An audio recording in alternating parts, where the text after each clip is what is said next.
Hey, my Morning Cup of Joe followers and subscribers. So we're back with the part 2 and 3 of King David and the rape of Tamar. So real quick recap. We've already touched bases on Amnon and Tamar and Absalom being brothers and sister. So Absalom and Tamar had the same parents. They were polygamous. King David and Mecca was Tamar and Absalom's parents, and Amnon was of a different mother, so he was their quote unquote half sister. But he committed an awful crime because he was lovesick for his sister and plotted and raped her, okay, because he just had to have her, and then he just threw her away like a dirty dish rag.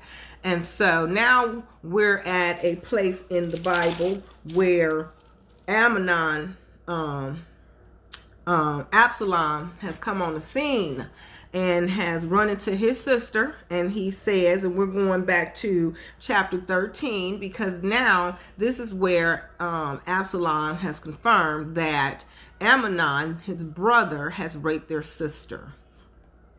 And it goes on to say from verse chapter 13, we're at verse, we'll go back to verse 19, because once again, Tamar has fled, or hasn't really fled, but she was thrown out by and discarded by Amnon and his servants. Okay, so now she has put ashes on her head and tore her robe, because her robe was symbolic. She had a distinct robe that symbolized her virginity.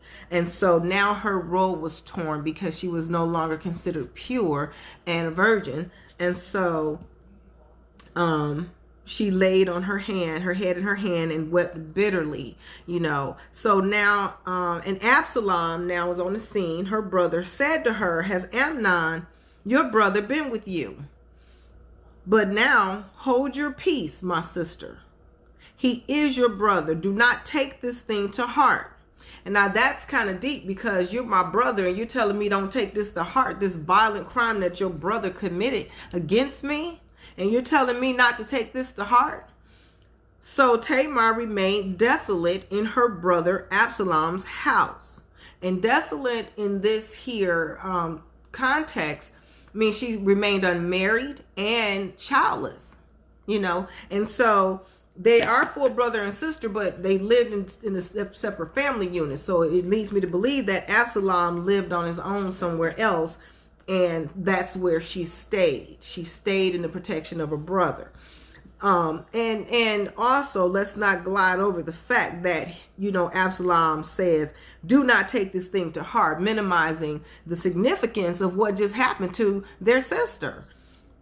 But when King David heard of all these things, he was very angry. He was actually full of rage, I'm sure, fury and indignation.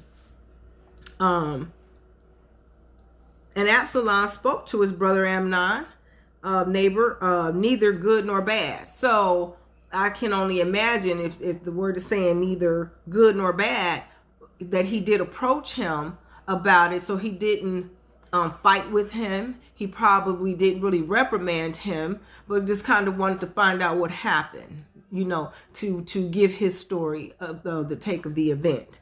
So in verse 23, he says, "For Absalom hated Amnon." Okay, so just because his words were, don't take heart to this thing that's happened, inside there was some fuel that was burning. Okay, and it was hate for his brother because he had forced his sister Tamar. So Absalom begins to, we're going to get into where Absalom begins to plot the murder of his brother. Okay, so in verse 23, it came to pass after 2 full years. So 2 full years, Absalom has been angry, has been plotting in his mind, which is what we call premeditate. So he's been thinking about and probably, and plotting the death of his brother. Like, you're not going to get away with this. So it goes on to say that Absalom had sheep shears, in Baal Hazor, which is near Ephraim. Now, Baal Hazor is 12 miles northeast of Jerusalem. Okay. And there he begins, this is talking of an event where he was giving a sheep shearers event. And what sheep shearing is the removal of the fleece of wool from a sheep. So they shave them. And so he had sheep shears. And so Absalom came to the king, went to King David, and said, kindly note, your servant has sheep shears. Please let the king and his servants go with your servants. Okay, so now he's plotting. He's trying to set the stage up so he can get Amnon alone, so he can do what he needs to do. Okay, to carry out this, this plot to murder Amnon. But the king said to Absalom, no, my son, let us not all go now, lest we be a burden to you. But I'm going to go down a little. I'm going to back up a little bit, because now remember, Amnon hated Tamar. Okay, we're going to back up for a second. He hated Tamar. And inside, I'm sure Absalom must have hated David, because David did not punish Amnon for what he did to his daughter. And back then, rape was punishable. Okay. So if rape was punishable by death, then,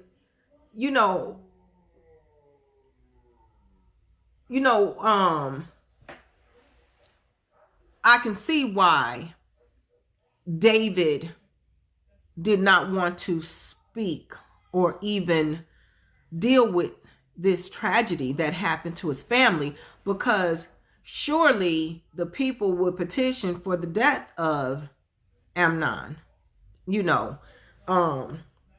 So, now here we are 2 years later with this family not having dealt with this tragedy in this household, in this family. And this is the royal court. Okay. These are princes and a princess. And the royal court has this hardship that's come upon the house, and the king, the man, has not, in the text, he hasn't even approached Amnon about this rape. And he hasn't even addressed it. Absalom has taken the leadership and the protective head and went to not only address this discreetly with his brother, but he has positioned himself to avenge this wrongful doing. So they go on to say in verse 24, we're going to read that again. Then Absalom came to King David and said, kindly note, your servant has sheep shears, because he was doing a sheep shearing feast. He said, please let the king, his father, and his servants go with your servants. But the king said to Absalom, no, my son, let us not all go now, lest we be a burden to you. Then he urged him, but he would not go. He blessed him. So gave him his well wishes. Then Absalom said, if not, please let my brother Amnon go with us. So since you won't let, and so what this leads me to believe is that he knew that his dad was going to say, no, we don't need to burden you with all these sheep shears to go on with you carrying them with you. How about this? So it seems like he knew that his father, that would be his father's, it's sort of a manipulation tactic. So when his father declined, he said, well, why don't you just send Amnon? Just let Amnon come with us. And the king said to him, suspiciously, I would suspect, because I would think that if it were my brother and I asked my mother or father, well, let him come with me, that they would say, oh, okay, well then take your brother, but not all of them, not all these sheep shearers. So the father said, King David said, why should he go with you? But Absalom urged him, so he let Amnon and all the king's sons go with him. Now, what I'm thinking is that King David at this point did not realize that Absalom may have known, because you don't have all of it. You have to put it into perspective yourself by reading it and studying it. But no, he knew. No, because we can go back to verse 21 when he approached him and said and told his father, because Absalom was the one that actually revealed to David what Amnon had done. So we can strike that. He knew. Okay, so he was suspicious because he's saying, what's your game here? Because you want Amnon to go with you, but we already know what happened. So that makes David suspicious that Absalom will want David to go with him alone. But he then agrees. He agrees that, okay, we'll take your brother with you. And now Absalom had commanded his servants. So now this is where the plotting thickens, okay? Because now Absalom has commanded his servants, saying, watch now. When Amnon's heart is merry with wine, and when I say to you, strike Amnon, then kill him. So hit him and then kill him. Okay, we gonna get him when he is full of wine, his heart is merry, and his guard is down, and he thinking everybody's having a good time at this sheep shearing event, this feast we're having, and I want you to strike him and I want you to kill him. Take him out. Do not be afraid, Absalom has commanded. Have I not commanded you? Be courageous and valiant. So the servants of Absalom did to Amnon as Absalom had commanded. So they carried out the murder of Amnon for Absalom. Then all the king's sons arose, and each one got on his mule. So although, now listen here,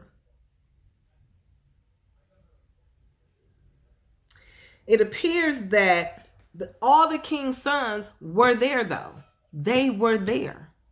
So they had not gone with him, but they were at the sheep shearers event. So all the king's sons had commanded, one got on his mule and fled. So, and back then, studying and reading this, the mules were used in the royal court. Okay, so one of the king's sons arose, and one got on his mule and fled. So it came to pass. Well, let's stop right there because I want to go back and reiterate that through rape, though rape was punishable by death, the personal vengeance such as this was unacceptable to God. Okay, so due course of law was to be carried out. And that's what Absalom was doing, He was carrying this out. He was avenging this for his sister because this wasn't an act, of course, that God is acceptable to. So he had to take due course into his own hands. So then all the kings left. All the king's sons arose, and one got on his mule and fled. Okay, and it came to pass while they were on the way, that news came to David saying, Absalom has killed all the king's sons, and not one of them is left. So the king arose and tore his garments and lay on the ground, and all his servants stood by with their clothes torn. So this is an act of mourning, I guess. That's one of the acts, because remember, Tamar tore her garment, her robe, after the rape.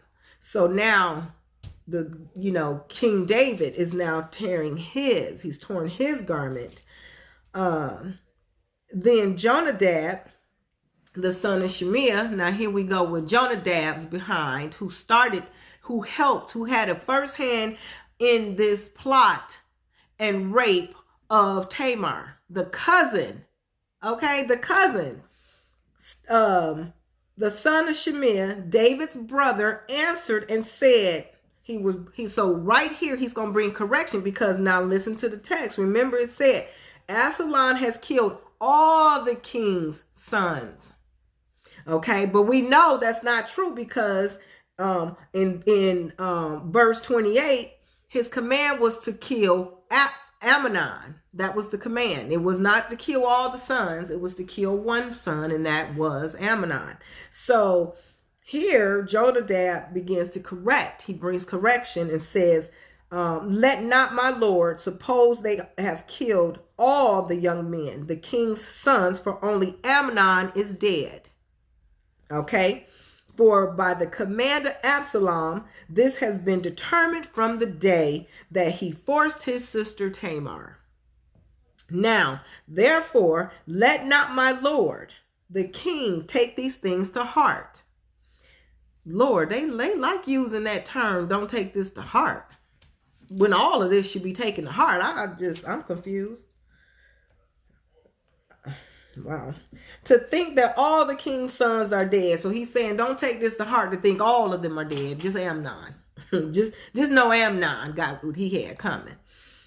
To think that all the king's sons are dead, for only Amnon is dead. So he reiterates this correction. Okay, so just know, your son who raped his sister is now dead by the hands of his brother, or by the command of his brother, because he didn't physically put his hands on him. So Absalom flees to Geshur. So now Absalom has to go. He has to leave because he had somebody murdered. That's punishable by death, So he had to go. He had to get out of town. He had to flee. So he fled, and the young man who was keeping watch lifted his eyes and looked, and there many people were coming from the road on the hillside behind him. And Jonadab said to the king, look, the king's sons are coming. Your servant said. So remember, the servants got on their mule to get back to King Israel, So now he's saying, hey, here they come. They're coming up the hillside. So, look, the king's sons are coming, as your servant said. So it is. That's true. They're not all dead. So it is Amnon. Amnon's the only one that suffered death. So it was as soon as he had finished speaking that the king's son indeed came, and they lifted up their voice and wept. Now also the king and all his servants wept bitterly too. This was the whole family was just in grief. The king's court, they were in grief that this murder had taken place. They were a part of it, but Absalom fled and went to Tamar, the son of Ammihud. Now he's the king of Geshur. Now let me tell you who Ammihud was briefly. He was the grandfather of Tamar and Absalom. That was their grandfather. Okay, he's the king of Geshur, and I want to say that Geshur is east of the Sea of Galilee. Okay, so that's east of the Sea of Galilee, and it was under the protection of the king, who was the grandfather of both Tamar and Absalom. Okay, so he fled there, and David mourned for his son every day. So Absalom fled and went to Geshur and was there for 3 years. So he stayed 3 years with his grandfather. And King David longed to go to Absalom. So, for he had been comforted concerning Amnon because he was dead. So after he grieved and was able to gather himself as to what had happened, now he's ready to talk to his son and try to reestablish and rebuild his relationship with the son, Absalom, and what, and repair that brokenness. So give me a little bit of lip balm. So Absalom, so that's 3 years he was in Gesur with his grandfather. So now in verse 14, we'll touch a little bit on that, and then we will, as we continue to break this thing down, because it gets, the plot thickens between, these two. And so Absalom and David. So I kind of want to just do some more. I've already studied this story, but there's some other stories that I want to bring out. But I just wanted to, touch bases on this because there is going to be a conversation between Absalom and David. So we'll see what happens, but let's go ahead and dig into chapter 14, and then we're going to end the video and the teaching. And if you have any questions or comments, you may post them in the video below, and don't forget to subscribe and hit the like button. And also there's a notification button that's located on the YouTube channel where you can get notifications when I go live, and then that way I can address some questions that you may have on any topic that we're talking about at that time. And once again, I want to thank you all. So Absalom now returns after 3 years to Jerusalem. Okay. So Joab, the son of Zeruiah, perceived that the king's heart was concerned about Absalom, because now, they're just concerned. He's concerned. Now he's grieved. He was grief stricken. He was able to get through that terrible time. And now his focus is now on, I have to get to Absalom. I have to talk with Absalom. I have to mend this brokenness. But you notice I'm not hearing much about Tamar right about now. Like, she's just kind of faded off into the distance. So I don't know, what's going on at this point. But, and Joab, so it says, so Joab, the son of Zeruiah, perceived that the king's heart was concerned about Absalom. And Joab sent to Tekoa and sent to Tekoa. Now, Tekoa is a town about 10 miles south of Jerusalem. And so he sent there and bought from there a wise woman and said to her, please pretend to be a mourner. Okay. They're real good at plotting and planning stuff, real calculating. So please pretend to be a mourner and put on mourning apparel. Do not anoint yourself with oil, but act like a woman who has been mourning for a long time for the dead. Go to the king and speak to him in this manner. So Joab, excuse me one second. Okay. So Joab put the words in her mouth. That's my grandbaby, huh? Yeah. And when the woman of Tekoa spoke to the king, she fell on her face to the ground and prostrated herself and said, help, O king. Then the king said to her, what troubles you? And she answered, indeed, I am a widow. My husband is dead. Now your maidservant has 2 sons, and the 2 fought with each other in the field, and there was no one to part them, but the one struck the other and killed him. Okay, so that's verse 5. So we're going to read up until 7. And now the whole family has risen up against your maidservant, and they said, deliver him who struck his brother, that we may execute him for the life of his brother whom he killed, and we will destroy their heirs also. So they would extinguish my ember that is left, and leave to my husband neither name nor remnant on this earth. Then the king said to the woman, go to your house and I will give orders concerning you.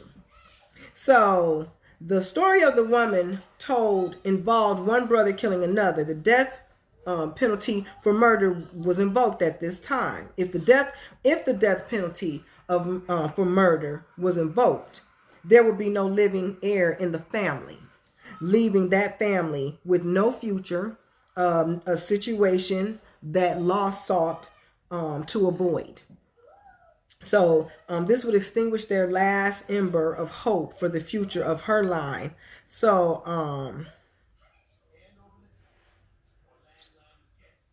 we're going to stop there. We'll stop there at verse 8, chapter 14, verse 8, where he says, then the king said to the woman, go to your house and I will give you orders concerning you. So we're going to tie all of that in, because remember, Absalom is returning home, and now he has sent this woman, Joab has sent this woman in to act like she's a grieving widow. So we're going to see how that all ties in, all this plotting and scheming and all this mess. So if you find some research that you want to submit, then do so, if you will. Once again, thank you.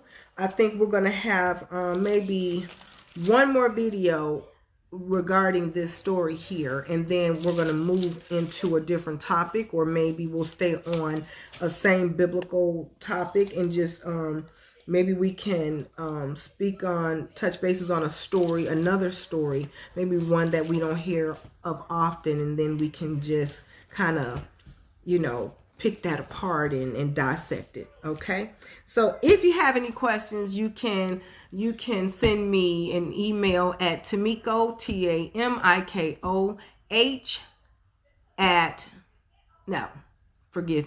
Tamiko H40, the number 40 at gmail.com. Once again, you can send me an email at tamikoh40 at gmail.com. If you need to reach me on Instagram, I can be found at Lainos, Lainos Love, Love, at Lainos Love, and that's my IG account. Thank you for tuning in. Please subscribe, hit the bell for notifications, and hit the like button. And don't forget to share. Thank you, and have a blessed day.